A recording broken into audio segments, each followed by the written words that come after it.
All right, man. I'm gonna need y'all to hit the like button, bro. I'm looking at these videos. Need some really good videos on deep dive topics, and they're getting 200 and 300 likes. But you're getting thousands of views, but 200, 300 likes, and so the ratios are off. So I'm gonna need y'all to hit the damn like button.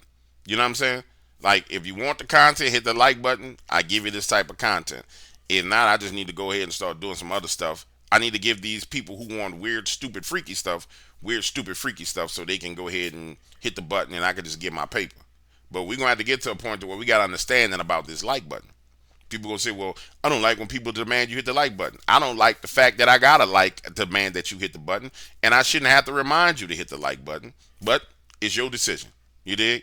And I got decisions to make too based upon what happened. So hit the damn button and let's make it happen. Hold on one second. We about to get to the bottom of this, ladies and gentlemen. This don't make no sense whatsoever. Welcome to the Dark Waters channel, where we explore mysteries, figure out the truth, dive into politics, and anything else you want to know about. That's what we doing over here, baby. Let's go. We have been told for weeks by Democrats who say, oh, in private meetings, I've seen Joe Biden do cartwheels and handstands while doing trigonometry while solving all the nation's problems.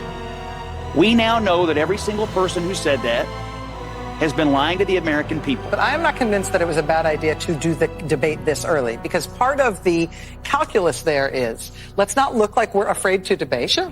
And let's debate really early, so if it goes really badly, right, a lot more water will be under the bridge by the time anybody has to make any sort of decision based on this. I love that guy. That's a good man.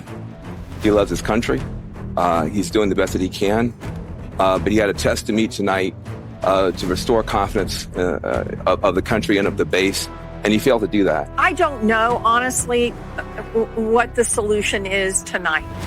I know how this felt tonight. It felt like a gut punch. It was an atypically bad performance, okay? And it was also one night. So yes, was it an important night? Yes, but it was one night in the course of a campaign. So I think let's see how voters react to it. Let's see how voters react to it. The problem with the one night is that it's a one night that helped confirm people's fears.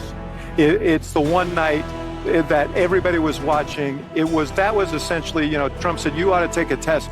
That was his test. I think putting him on the right, I still will maintain, I know it seems like a small thing, I think was the wrong decision. If you had the first coin flip, you should have put him on the left, so he would have looked like he was looking at Trump instead of looking out, into the distance.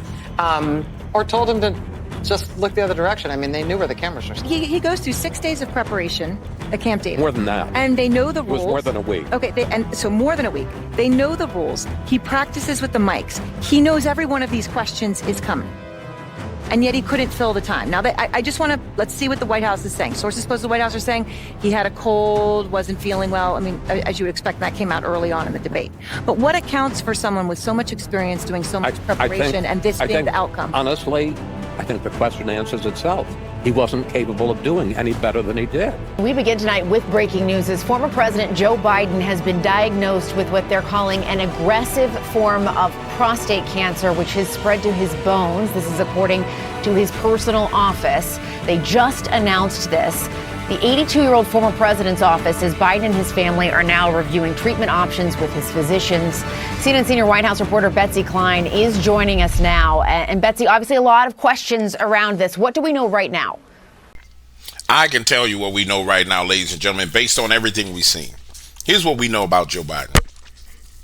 Joe Biden did not get stage 5 cancer out of nowhere. Joe Biden has had cancer for probably the past 5 years. And it explains everything we saw with Joe. The drugs, the cancer medicines that they were treating him with was causing them to be off balance, to be falling over, to not be able to remember things, to not be able to speak. And every time we saw Joe Biden come out on stage to debate or do a rally, that was the best version of Joe Biden there was. Why? Because they probably stopped the cancer treatments and let him come out and speak. Remember, there were days where they delayed the debates and pushed things back, and it was like he was at Camp David for 6 days preparing. No. He was at Camp David for 6 days being prepared. Body being repaired, ladies and gentlemen. And I'm going to tell you, as much as I don't like Joe, I'm going to keep it real. As much as I don't like Joe, I hate the people that did this to this man. Because clearly, we getting ready to get into who was really president while Joe Biden was in office. That's what's coming down the pipeline right now. Who was actual president in the White House when Joe Biden was in office? And what does that mean for the United States of America? By the way, we're pretty much almost through with this video. I'm going to need you to hit the like button. Well, ladies and gentlemen, let's take a listen to what was said in this undercover video caught by James O'Keefe. Well, here's the thing. Joe Biden is like dead. Everybody recognized. I can't believe it wasn't a bigger scandal there. He has degraded. Well, here's the thing. Joe Biden is like dead. Everybody recognized. I can't believe it wasn't a bigger scandal there. He has degraded faculties. Some meetings where I've been like, talking about where your Russian forces are, Ukraine, and then like some of that what?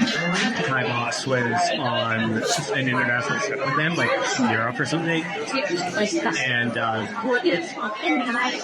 phone rang in the office, and I picked it up, and I was like, "Oh, Mr. President," Henry.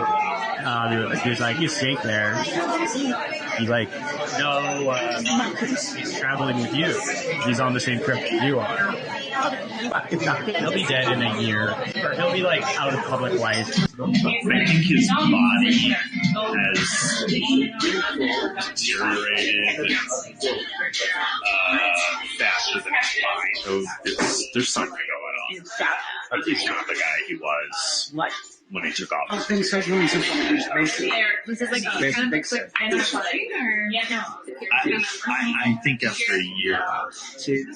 So between year 1 and 2, I think he's like 12, 24. It accelerated. Who would you say is the most powerful person at the White House? Jeff? Yeah. So Jeff is the final approver. I mean, I guess it would be the president, but in reality, it's probably Jeff, yeah.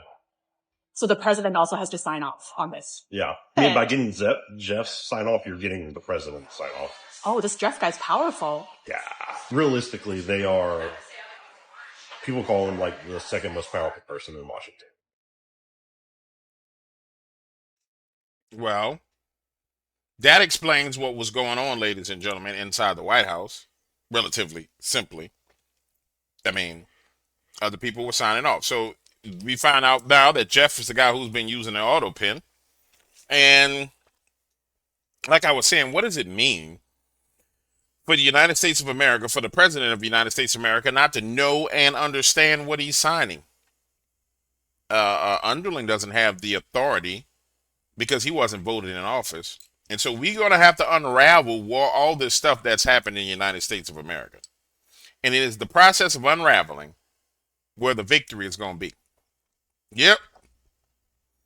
You got to go backwards to go forwards. It's clear now, ladies and gentlemen. You have to go backwards to go forwards in order for this to work itself out. So we will spend some time going backwards starting tomorrow.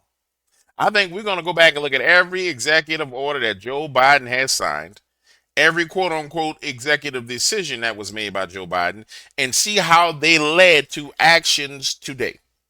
The judges that were appointed by Joe Biden administration and what they're doing today, because if that was done by auto pen and Joe wasn't aware of it and Joe was sick, then those appointments aren't valid. And then those people have to be removed from the bench. And then other people have to be appointed. You get it? So, for example, the Venezuelan, Cuban, Nicaraguan, Haitian executive order that created a program for those people to come into the country. With this is all now in question. Their status is in question because the executive order is in question. Was it valid or was it not valid? Was it signed by Joe Biden or was it not signed by Joe Biden? And who knew it and when? Yeah, ladies and gentlemen, we're about to get into some real interesting times. Real interesting times. Certainly, Jessica, a lot of questions going forward, but we know from the personal office of former President Joe Biden that the former president has been diagnosed with what they are describing as an aggressive form of prostate cancer that has metastasized to his bones. I want to read you a full statement from the former president's personal office. It says, last week, President Joe Biden was seen for a new finding of a prostate nodule after experiencing increasing urinary symptoms. On Friday, he was diagnosed with prostate cancer characterized by a Gleason score of 9 with metastasis to the bone. While this represents a more aggressive form of the disease, the cancer appears to be hormone sensitive, which allows for effective management. The statement goes on to say that Biden and his family are reviewing treatment options with his physicians.